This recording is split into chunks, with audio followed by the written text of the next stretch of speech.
6,4 milliards de dollars se sont évaporés des ETF et Bitcoin américains en seulement 30 jours, c'est du jamais vu depuis leur lancement en 2024.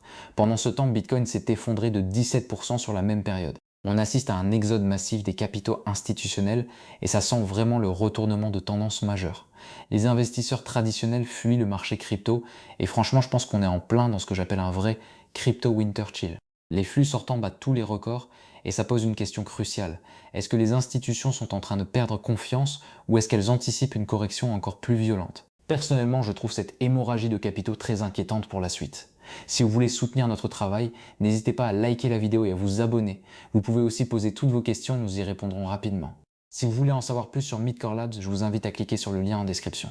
On commence par Bitcoin qui vient de connaître une sacrée reprise. Je vois qu'on est à 55 830 € avec un gain de 1,17% sur 24 heures. Après la déroute du mois dernier, cette hausse redonne un peu d'oxygène au marché. Mais attention, ne nous emballons pas trop vite.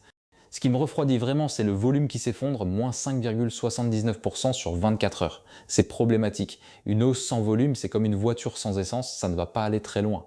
Le sentiment reste majoritairement bullish à 80%, mais franchement, je reste sceptique sur la durabilité de ce mouvement. Le contexte macro ne joue pas en notre faveur non plus. Les sorties massives des ETF qu'on va voir ensuite pèsent lourd. À mon avis, on est probablement dans un rebond technique, une consolidation avant de tester à nouveau les supports. Sans confirmation par le volume et sans catalyseur fort, je ne m'attends pas à un renversement de tendance majeure dans l'immédiat. Je regarde les funding rates perpétuales et là c'est parlant. Le funding rate BTC pondéré est carrément à 0,0001%, quasiment neutre. On est loin des phases d'euphorie où tout le monde se ruait sur le leverage. Ça montre clairement un marché qui respire, sans position extrême dans un sens ou dans l'autre. L'open interest a pris plus d'1% sur 24 heures, donc il y a quand même de la participation, mais les liquidations restent contenues. Ce qui me frappe, c'est que malgré la correction, on n'a pas de panique généralisée avec des fundings négatifs massifs. Les traders ne sont pas en mode full bear. Pour moi, c'est un signal de consolidation saine. On est dans une zone de digestion, pas dans un rejet violent. Tant que le funding reste proche de zéro et que l'OA ne s'effondre pas, je pense qu'on construit une base pour la prochaine impulsion. La structure reste intacte, même si le momentum court terme est mou. Alors là, franchement, on voit un truc qui fait froid dans le dos, moins 90,70 millions de dollars de sorties nettes quotidiennes sur les ETF Bitcoin Spot. C'est massif. Ça représente moins 1410 Bitcoins qui sont sortis rien qu'aujourd'hui. Et quand je regarde les flux cumulés, on est à plus 53,83 milliards de dollars d'actifs totaux, mais avec une tendance qui s'inverse complètement. Concrètement, ça montre que l'appétit institutionnel est en train de se refroidir sérieusement. Les gros portefeuilles prennent leurs bénéfices ou réduisent leur exposition. On le voit clairement dans le tableau, les principales positions IBIT, FBTC, tout en rouge. C'est pas juste une correction technique, c'est un vrai changement de sentiment. Personnellement, je pense qu'on est dans une phase de consolidation qui pourrait durer. Tant que ces flux restent négatifs, difficile d'imaginer un rebond explosif. Les institutionnels montrent la sortie et ça c'est jamais bon signe à court terme. Alors là, je dois vous parler du 2-Year MA Multiplier, qui est pour moi l'un des indicateurs les plus fiables pour évaluer si Bitcoin est surévalué ou sous-évalué sur le long terme. Ce qu'on voit ici, c'est que le prix en gris reste actuellement bien en dessous de la moyenne mobile sur 2 ans multiplié par 5. Cette fameuse ligne rouge qui a historiquement marqué les sommets de cycle. Ce qui m'interpelle, c'est cette zone verte qui apparaît ponctuellement. Elle signale les moments où Bitcoin touche ou se rapproche de sa moyenne mobile sur 2 ans, souvent synonyme d'opportunité d'accumulation. Regardez le graphique depuis juillet, le prix s'est considérablement éloigné de cette moyenne sans pour autant atteindre la zone de surchauffe historique.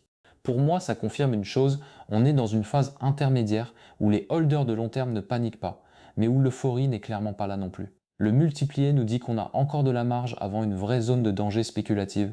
C'est justement ce type de configuration qui favorise une accumulation rationnelle plutôt qu'un emballement émotionnel. Les autres faits marquants des dernières 24 heures sont la question qui brûle les lèvres de tous les détenteurs d'altcoins. Sommes-nous en train d'assister à la mort de l'alt season? Et franchement, ce que je vois sur ce graphique me rend plutôt pessimiste.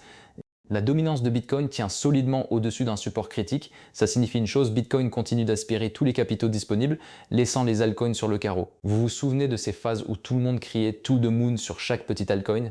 Eh bien visiblement, on n'y est pas du tout. La rotation vers les altcoins s'effondre littéralement. Pour moi, ce n'est pas seulement un retard de l'alt season, c'est peut-être carrément une remise en question du modèle classique.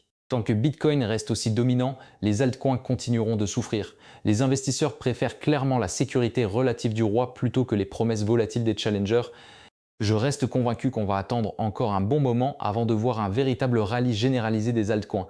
Alors là, je dois dire que c'est une nouvelle qui mérite qu'on s'y attarde. Un fonds de pension japonais qui regroupe 1200 PME vient d'annoncer une allocation de 1% en crypto.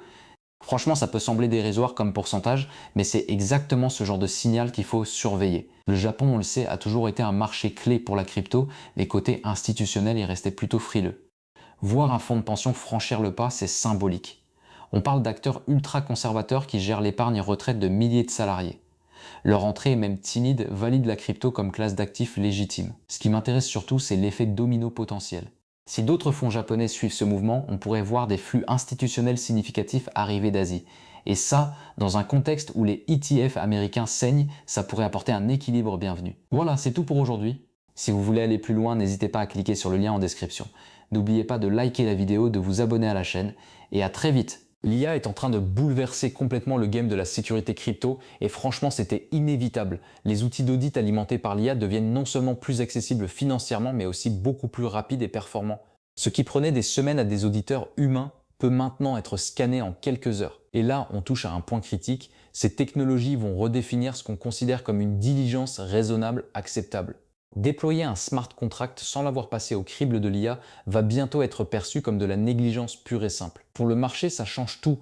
On pourrait voir une réduction drastique des hacks et des exploits, ce qui restaurerait la confiance institutionnelle. Mais attention, l'IA ne remplacera jamais totalement l'expertise humaine sur les failles logiques complexes. Je pense qu'on assiste à l'émergence d'un nouveau standard industriel où l'IA devient l'outil de première ligne et les humains les spécialistes des cas limites. C'est exactement ce dont l'industrie crypto avait besoin pour mûrir. Voilà, c'est tout pour aujourd'hui. Si vous voulez aller plus loin, n'hésitez pas à cliquer sur le lien en description. N'oubliez pas de liker la vidéo, de vous abonner à la chaîne et à très vite.